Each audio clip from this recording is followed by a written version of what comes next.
Bienvenidos a una nueva exploración a fondo. El análisis de hoy nos convoca alrededor de uno de los impulsos más antiguos, universales y a la vez más silenciosos que habitan en el ser humano. Ujú.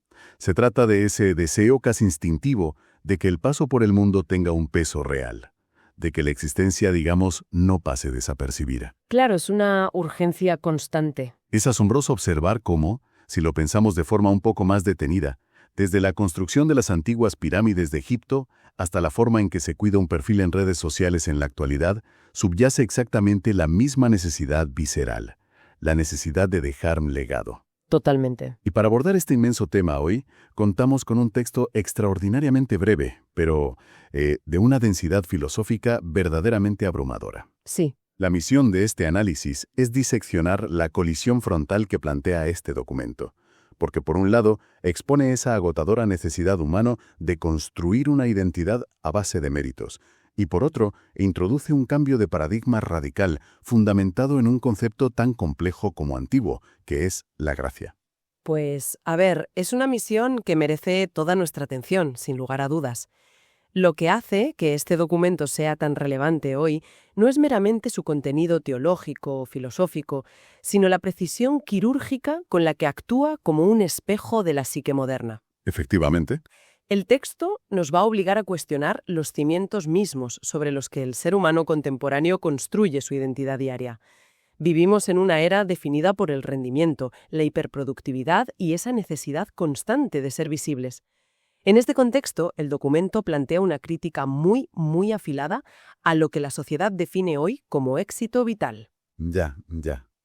Es una invitación a detenerse, casi a frenar en seco, para observar de cerca cómo se fabrica el sentido de la vida hoy en día y, más importante aún, el tremendo coste psicológico y emocional que conlleva esa fabricación. Bueno, vale, vamos a desgranar esto con calma porque las primeras líneas del texto ya establecen un diagnóstico muy preciso de la condición humana. Sí, son muy directas. El autor señala que hay algo intrínsecamente humano en el deseo de que la vida no pase sin más. El texto utiliza palabras muy concretas y muy pesadas. Queremos que la existencia cuente, que tenga peso, que deje rastro. Un rastro visible, claro. Y ofrece ejemplos que resulta imposible no reconocer al instante. Habla de la búsqueda de perpetuarse a través de una obra magnífica, de un recuerdo imborrable en la mente de otros, o incluso de un nombre bien colocado en la historia, en una empresa o en la sociedad. Ujú. Lo más revelador aquí es que la fuente no lo juzga como un simple acto de vanidad superficial, lo trata como un grito existencial profundo. Es esa necesidad de sentir que el simple hecho de haber respirado en este planeta tuvo algún tipo de significado tangible. Y es crucial detenerse en la justificación interna que menciona el texto a continuación, porque justo ahí radica el motor de esa ansiedad. El documento argumenta que incluso cuando este deseo no se expresa en voz alta, por dentro del individuo late la necesidad constante de poder decir al final del día o al final de los años, mi vida ha valido la pena. Claro. Si analizamos esto desde un punto de vista sociológico, esto es un imperativo que genera una carga inmensa. En la sociedad actual, donde las grandes narrativas colectivas que antes daban sentido a la vida se han diluido en gran medida, la responsabilidad de dotar de significado a la existencia recae casi exclusivamente sobre los hombros del individuo. Es un peso enorme. Absoluto. Uno se convierte simultáneamente en el arquitecto, el juez y el jurado de su propia biografía. Es como si cada persona fuera el director ejecutivo de su propia vida, teniendo que presentar constantemente resultados trimestrales positivos para justificar su existencia ante sí mismo y ante los demás. Exacto. Una auditoría constante. Si la vida no produce algo medible, memorable o exitoso según esos estándares, surge el temor absoluto a la intrascendencia. Es ese miedo atroz a mirar atrás y sentir el vacío de no haber sido suficiente, de haber pasado de largo. Dejar ese rastro, lograr esa justificación personal, se transforma en una tarea obligatoria.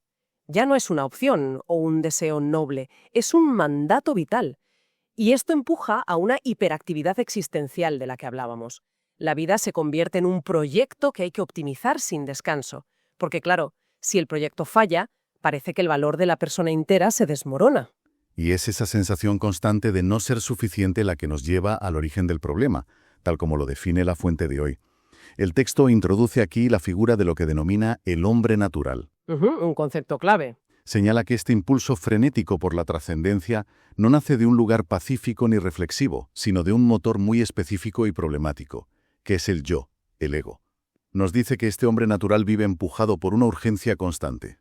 No es un deseo sereno de hacer el bien, es casi una desesperación por realizarse, por construir una armadura de identidad a base de ir apilando un logro sobre otro. Y aquí es donde la cosa se pone realmente interesante, porque el autor utiliza una metáfora visual muy potente. Describe esta actitud como la de quien clava una bandera. Es una imagen fantástica. Es una imagen pura de conquista, sí. Es como el explorador que llega a la cima de una montaña, exhausto, casi sin oxígeno, a punto de congelarse, y clava su estandarte para gritar al mundo y a la historia que él estuvo allí, que él conquistó eso. Es una metáfora brillante porque revela la naturaleza profundamente territorial y combativa del ego. Pero lo fascinante aquí es cómo el texto expone a continuación la profunda paradoja y la futilidad de ese mismo esfuerzo. A ver, Porque la intuición nos diría que, al clavar más banderas, al acumular más conquistas o títulos, la identidad se vuelve más sólida, más robusta y segura. Es lo que todos pensaríamos, ¿verdad? claro, a más banderas, más territorio conquistado, más seguridad. Sin embargo, el documento afirma exactamente lo contrario. Cuanto más se intenta construir esa identidad a base de logros, más frágil se vuelve todo el entramado humano. Espera, vamos a detenernos ahí porque esto choca frontalmente con todo lo que se nos enseña habitualmente. ¿Cómo es posible que tener más logros, clavar más banderas, te haga de repente más frágil? La lógica social pura y dura dicta que a mayor éxito, mayor seguridad personal. Parece totalmente contraintuitivo, pero la fuente nos da la clave al apuntar a la comparación incesante. La fragilidad reside en que una identidad construida sobre el rendimiento externo siempre, y digo inevitablemente siempre, está a merced del rendimiento del prójimo. Ah, ya entiendo por dónde va. Si el valor de uno depende de ser el que más alto ha subido en la montaña, todo el sistema interno colapsa en el momento exacto en que alguien sube un metro más.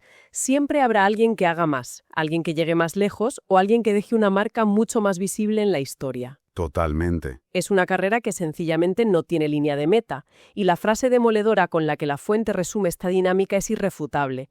Dice literalmente, nunca es suficiente. Nunca es suficiente. Es como intentar vaciar el océano con un cubo de playa. Nunca terminas, es imposible.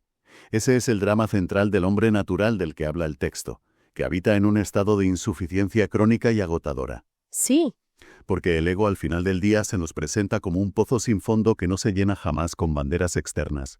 Siempre va a exigir una bandera más grande, en una montaña más alta, con más espectadores mirando. Esa imagen de la carrera sin meta es desoladora. lo es. Es el caldo de cultivo perfecto para el agotamiento crónico moderno del que somos testigos todos los días. Y justo aquí, después de diagnosticar minuciosamente esta carrera destructiva del ego, el documento introduce el elemento disruptivo, y lo hace mencionando el Evangelio. Pero llama muchísimo la atención cómo lo presenta, porque al leer esta parte del análisis, resulta sorprendente ver que el texto se cuida muchísimo de no plantear el Evangelio como un manual de superación personal, o como un simple conjunto de reglas morales para ser una persona más exitosa y respetable en la sociedad. Ese es un matiz fundamental y me alegra que lo saques. La tendencia natural al acercarse a textos o términos de esta índole en nuestra cultura es buscar pautas para hacerlo mejor, para superarse. Sin embargo, la fuente que analizamos hoy afirma textualmente que este mensaje rompe el esquema por completo. Es una ruptura total. Subraya de forma explícita que no viene a motivar a nadie para esforzarse más, ni ofrece nuevas estrategias de gestión del tiempo para dejar un legado más bonito. Es decir, que no proporciona mejores herramientas o piolets más afilados para clavar banderas de forma más eficiente en esa montaña. Lo que hace es invalidar la competición entera. Cambia las reglas del juego de tal forma que el juego anterior deja de tener ningún sentido. Desde una perspectiva puramente analítica, es el movimiento más audaz del documento. Introduce un mensaje que describe, de forma simultánea, como incómodo y liberador. O sea, una dualidad. Exacto. Y es vital analizar por qué resulta tan profundamente incómodo, casi hostil, para la mentalidad moderna. Resulta incómodo porque, según el texto, este nuevo paradigma desplaza por completo al yo del centro de la ecuación. Afirmas textualmente, esa vida que intentas afirmar por tus propios medios ya no es el centro. Claro, eso duele. Duele mucho. Para una cultura que idolatra la autonomía, el empoderamiento personal y la idea del hombre hecho a sí mismo, escuchar que el esfuerzo propio por afirmarse ya no es el núcleo de la existencia resulta muy difícil de digerir. Implica una pérdida total de control sobre la propia narrativa de éxito que nos hemos construido. Es que a nadie le gusta que le quiten el volante de las manos, especialmente cuando hemos invertido tanta energía vital, tantas horas sin dormir en intentar conducir nuestro vehículo hacia la cima. Así es. Sin embargo, el texto insiste en que es precisamente en esa pérdida de control, en esa renuncia frontal a ser el propio salvador de uno mismo, donde radica el aspecto liberador. Si uno ya no tiene que ser el arquitecto implacable de su propio valor, si uno ya no tiene que justificar cada respiración mediante logros o productividad, la presión simplemente desaparece. Se esfuma. La inmensa y pesada mochila de la autojustificación se desvanece de los hombros. Ese contraste entre la incomodidad inicial de perder el control y el alivio profundo de soltar la carga es central en el argumento del autor. De hecho, enfatiza esto con una claridad meridiana al hablar del cambio de identidad. Nos advierte que no estamos ante una simple actualización de software. No es un parche. No es el ego en su versión 2.0, un poco más pulido, más espiritual, más ético, o que ahora dona a causas benéficas para sentirse mejor consigo mismo. El texto habla de un cambio radical de identidad donde la premisa fundamental se invierte por completo. El objetivo ya no es, bajo ningún concepto, construirse a uno mismo. La frase que utiliza la fuente es completamente rompedora. Dice que se trata de que otro sea tu vida. Es un concepto que desafía desde la raíz nuestra forma de operar en el mundo. Ya no es el individuo generando su propio sentido de la valía, como si fuera una pequeña central eléctrica aislada que tiene que estar quemando carbón constantemente para no apagarse. ¡Qué buena imagen! Es más bien la idea de conectarse a una red eléctrica externa inmensa, que redefine el funcionamiento de todo el sistema. Entonces, ¿qué significa todo esto en la práctica? Porque claro, hasta aquí suena todo muy abstracto, muy filosófico. Sí, puede parecerlo. Pero el texto lo aterriza de una forma muy tangible al enumerar exactamente dónde ya no descansa el valor de la existencia en este nuevo paradigma. Dice que el valor ya no descansa en lo que produces, lo cual quita de un plumazo todo el peso asfixiante del utilitarismo. Efectivamente. Dice que no descansa en lo que acumulas, desestimando tanto la riqueza material como esa acumulación moderna de experiencias exóticas o conocimientos de la que tanto presumimos. Y por último, añade que no descansa en lo que otros recuerden de ti, desactivando así definitivamente la trampa de la memoria póstuma. En su lugar, el texto afirma que todo ese valor existencial ahora descansa en alguien que ya hizo todo. Es una transferencia de responsabilidad absoluta. Si conectamos esto con el panorama general de cómo solemos evaluar a las personas en nuestra sociedad contemporánea, vemos la verdadera magnitud de esta disrupción. Es un choque de trenes. Es un choque de trenes frontal contra nuestro sistema de valores cotidiano, a nivel laboral, a nivel social e incluso muchas veces en nuestras relaciones personales más íntimas operamos bajo una lógica estrictamente transaccional. Causa y efecto, esfuerzo y recompensa.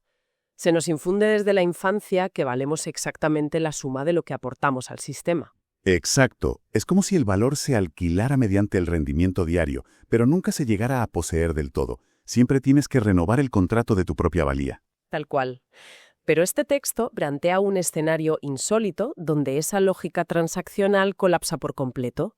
El valor de la existencia es, por así decirlo, arrebatado de las manos temblorosas del individuo.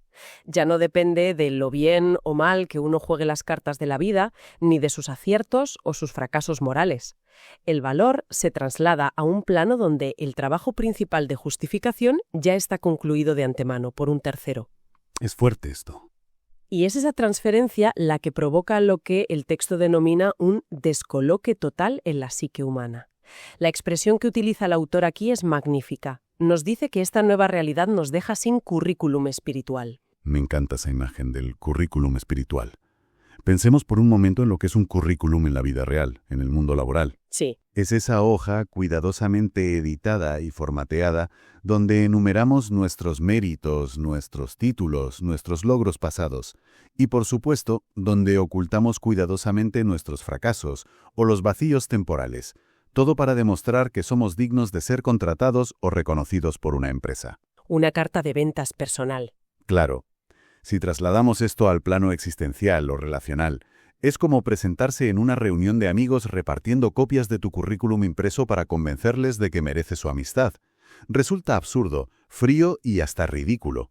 Sin embargo, el texto sugiere que, de manera natural e inconsciente, elaboramos constantemente ese currículum para justificarnos ante el mundo. Todo el tiempo. Tratamos de presentar continuamente una lista de buenas acciones, de intenciones puras, de sacrificios que hemos hecho. Pero el paradigma de la fuente le arranca literalmente esa hoja de las manos al individuo. Lo deja sin absolutamente nada con lo que negociar su propio valor. Desarticula por completo la mentalidad mercantilista aplicada al alma humana. Y este desmantelamiento total del mérito nos lleva directamente a la palabra central de todo este análisis, el concepto en torno al cual gravita toda la fuerza disruptiva del texto de hoy. Según el autor, esta compleja transición filosófica y vital se reduce a una sola palabra: gracia. Gracia. Y añade un matiz que es imprescindible no pasar por alto bajo ningún concepto. Dice que es una palabra que, y cito textualmente, cuesta aceptar. Y la verdad es que cuando uno se detiene a reflexionar profundamente sobre ello, resulta evidente por qué genera tanto rechazo o tanto escepticismo inicial en nosotros. Vivimos completamente condicionados a pensar que lo que se da gratis o bien no tiene valor real, o esconde algún tipo de trampa en la letra pequeña. Nadie da duros a 4 pesetas, como se suele decir. Exacto. La gracia, entendida aquí como un regalo inmerecido absoluto, unilateral y que no requiere de una contraprestación constante para ser validado, atenta directamente contra el orgullo humano más fundamental. Totalmente. Para el ego resulta infinitamente más halagüeño y satisfactorio pensar que uno se ha ganado su lugar en el mundo a base de sudor, esfuerzo y una rectitud moral intachable. Porque aceptar que el valor inalienable de uno mismo es un don que no se puede comprar con buenas obras, que no se puede mejorar con un rendimiento excelente y que en última instancia no se puede merecer, requiere de una claudicación intelectual profunda. Una rendición. Es un golpe bajo al narcisismo humano. La gracia es en esencia un escándalo para la lógica matemática del mérito en la que vivimos inmersos. Porque claro, si el valor es dado y no ganado, entonces el líder mundial más exitoso, el más admirado por millones y la persona más marginada y olvidada por la sociedad comparten exactamente la misma línea de salida y de meta, en lo que a valor existencial se refiere. Destruye de un plumazo todas las jerarquías arbitrarias que hemos inventado a lo largo de los siglos para sentirnos superiores a los demás. Efectivamente. Dando un valor máximo e innegociable a todos por igual, independientemente de su rendimiento. Y es a partir de la asimilación paulatina de esta gracia que el texto propone el cambio de pregunta definitivo. Toda esa inmensa energía existencial que antes se gastaba en mirar hacia el futuro con ansiedad, intentando predecir qué se diría de uno cuando ya no esté, de repente se redirige. Cambia el foco. La pregunta obsesiva del hombre natural de la que hablábamos al principio era, ¿qué voy a dejar para que me recuerden? Una pregunta totalmente volcada hacia el impacto externo. Ahora, la fuente sugiere que la pregunta se vuelve interna y presente. La pregunta pasa a ser, ¿quién vive en mí? Es un giro copernicano en la forma de entender la propia biografía. La mirada, que antes estaba fija en la proyección del propio ego sobre la pantalla de la opinión pública o de la historia, se vuelve de repente hacia adentro. Pasa a la contemplación de una realidad interna que ya está habitada. Y esto, fíjate, prepara el terreno de manera perfecta para la gran paradoja que sirve de clímax a este documento. Exactamente. Llegamos al punto culminante de nuestro análisis. El texto nos plantea que es curiosamente, en el momento exacto en que se abandona de forma genuina la obsesión por dejar huella, cuando la vida adquiere verdaderamente un peso real. Es maravilloso. Durante toda nuestra exploración de hoy hemos estado hablando de ese miedo a la intrascendencia, al vacío existencial. Y aquí el autor ofrece la resolución final, pero lo hace en forma de una contradicción aparente y bellísima. Dice que la vida no adquiere ese anhelado peso porque de repente se vuelva más espectacular, tenga más seguidores en Internet o resuene con más ruido en la sociedad. Al contrario, adquiere peso real porque se descentraliza. Y el mecanismo de esa descentralización es fascinante de observar. Al dejar de girar gravitacionalmente en torno a las inseguridades, a las demandas insaciables y a las heridas constantes del ego, la existencia empieza a participar de algo eterno. Para entender la profundidad de esta afirmación, es muy útil observar cómo lo temporal y lo eterno interactúan en el pensamiento humano a lo largo de la historia. Todo legado que construye el ser humano, Por muy grandioso o monumental que parezca en su momento de esplendor, está irremediablemente sujeto a la erosión implacable del tiempo. Es inevitable. Los imperios más vastos caen y desaparecen, las grandes bibliotecas se incendian, las reputaciones cambian de una generación a otra, y las estatuas de bronce acaban desmoronándose o cubiertas de musgo en algún parque olvidado. Buscar el piso real, anclándose exclusivamente en lo temporal, es, literalmente, buscar estabilidad construyendo un rascacielos sobre la arena de la playa. Es una apuesta que siempre, matemáticamente, se acaba perdiendo a largo plazo. Sin embargo, el texto sugiere que la verdadera densidad, ese peso que no se lo lleva el viento de las circunstancias o las modas, solo se encuentra al anclarse en aquello que no está sujeto al desgaste del tiempo ni a las opiniones volátiles de la época. Eso es. Es como si el esfuerzo constante por brillar con luz propia fuera un proceso de agotamiento térmico acelerado, mientras que dedicarse a reflejar una luz incombustible externa otorgara una densidad inquebrantable a la existencia humana. Es la transición definitiva de una vida construida sobre el andamiaje frágil del esfuerzo propio a una vida que reposa con seguridad en una pertenencia incondicional. Y esa idea de pertenencia es, de hecho, el broche de oro con el que La Fuente cierra y corona todo su argumento. Es un final magistral, la verdad. El documento contrapone dos conceptos de forma brillantísima en sus últimas frases, resumiendo todo este complejo conflicto humano que hemos analizado. Por un lado, nos dice que el hombre natural, en su lucha constante, competitiva y angustiosa, lo que busca en el fondo es ser alguien.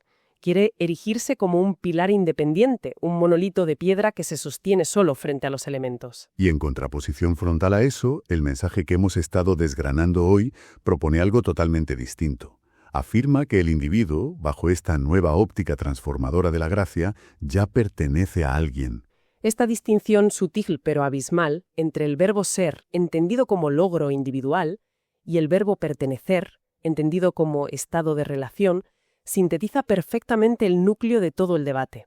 La necesidad obsesiva de ser alguien engendra aislamiento por su propia naturaleza. Claro, te aísla en la cima. Es una empresa profundamente solitaria y altamente competitiva, donde el otro se percibe a menudo como un obstáculo a superar, o en el mejor de los casos como un mero espectador necesario para que aplauda tu logro. La pertenencia, por el contrario, implica intrínsecamente relación, implica arraigo y, sobre todo, la maravillosa sensación de un hogar existencial. Y la consecuencia directa y más palpable de esa pertenencia es un estado vital que el texto denomina con una palabra, en mi opinión, maravillosa, que es descanso. Descanso. Es en ese reposo, cuando las armas pesadas de la autojustificación por fin caen al suelo y uno deja de intentar desesperadamente ser el héroe invencible de su propia epopeya, cuando la vida verdaderamente empieza a contar, aunque como finaliza de manera algo enigmática pero muy sugerente el documento, no cuente de la manera espectacular o ruidosa en que uno lo imaginaba en un principio, cuando estaba clavando banderas. Lo vital de comprender a fondo esta dicotomía va muchísimo más allá de las inclinaciones o creencias personales que cada oyente pueda tener al respecto. Incluso si este texto se analiza puramente desde la filosofía, la psicología o la sociología contemporánea, ofrece una de las críticas más afiladas, necesarias y urgentes a la llamada sociedad del cansancio en la que vivimos. Sin duda. En un entorno asfixiante que nos empuja incesantemente a ser proyectos en constante fase de optimización, donde la autoexplotación laboral y personal se disfraza muy hábilmente con palabras amables como realización o éxito, escuchar una voz argumentada que aboga por el descanso incondicional y la renuncia total al mérito como base del valor propio es disponer de una lente alternativa profundamente subversiva. Te cambia la perspectiva por completo. Nos permite observar nuestra propia biografía, nuestras ansiedades nocturnas y la forma en que estructuramos nuestras prioridades diarias desde una distancia que es francamente sanadora. Absolutamente. A modo de síntesis de este extenso y profundo viaje analítico que hemos recorrido juntos hoy, podemos observar cómo el texto nos ha llevado de la mano, casi sin darnos cuenta, desde la superficie ruidosa de nuestras ansiedades más comunes, el currículum, las redes, el éxito, hasta las profundidades más silenciosas de la identidad humana. Ha sido un viaje intenso. Hemos empezado analizando la agotadora carrera del ego humano, esa necesidad apremiante e insaciable de clavar banderas en cimas cada vez más altas para intentar demostrar al mundo y a nosotros mismos que nuestra existencia no ha sido en vano. Hemos diseccionado cómo la trampa de la comparación convierte cualquier logro, por grande y espectacular que sea, en algo crónicamente insuficiente, condenando a la identidad a una fragilidad constante. Y agotadora. Posteriormente nos hemos sumergido en la disrupción radical que plantea el concepto del Evangelio, según expone esta fuente. Un cambio de paradigma que desaloja violentamente al ego del centro de la ecuación, hace trizas, como decíamos, nuestro meticuloso currículum espiritual e instaura la controvertida, escandalosa pero infinitamente liberadora economía de la gracia. Así es. Y finalmente, hemos contemplado la paradoja última, que solo al rendir las armas de la obsesión por el legado propio, se accede verdaderamente al peso real, a la densidad y al descanso absoluto de la existencia. Es un tránsito intelectual y vital que va desde la fatiga perpetua del hacer para valer a la paz profunda del pertenecer. Una conclusión brillante para este análisis. Pero antes de dar por finalizada nuestra exploración a fondo de hoy, resulta muy apropiado detenerse en una última reflexión inédita, algo que el texto, con toda su densidad, inspira claramente pero deja flotando en el aire, ideal para que resuene y germine tras finalizar la escucha. Adelante. Si se asume verdaderamente la premisa fundamental y radical de este documento, es decir, que el valor inalienable de la existencia humana ya no reside en los logros visibles, ni en la productividad económica, ni en la memoria que el mundo conserve de nosotros en el futuro, cabe preguntarse cómo transforma esto de manera práctica la forma en que se experimentan los aparentes fracasos cotidianos o el más absoluto y silencioso anonimato. Es una gran pregunta. Si no hay una estatua metafórica o un gran legado histórico que proteger frenéticamente del paso implacable del tiempo, podría ser, paradójicamente, que el hecho de no ser recordado por los libros de historia se convierta en el mayor y más vasto espacio de libertad concebible para habitar, respirar y disfrutar plenamente del momento presente, sin el peso del juicio ajeno. Quizá, y solo quizá, ese temido anonimato deje de ser el fantasma del fracaso para transformarse de pronto en el lienzo en blanco perfecto para una vida auténtica, ligera y en profunda paz. Da mucho que pensar. Nos despedimos aquí en el análisis de hoy, recordando, como siempre procuramos hacer, la inmensa belleza y la necesidad vital de seguir cuestionando incansablemente aquellas verdades que, por costumbre o inercia, damos por sentadas. Hasta la próxima exploración. Muchísimas gracias por acompañarnos hoy. Nos vemos en el próximo episodio. Gracias, hasta pronto.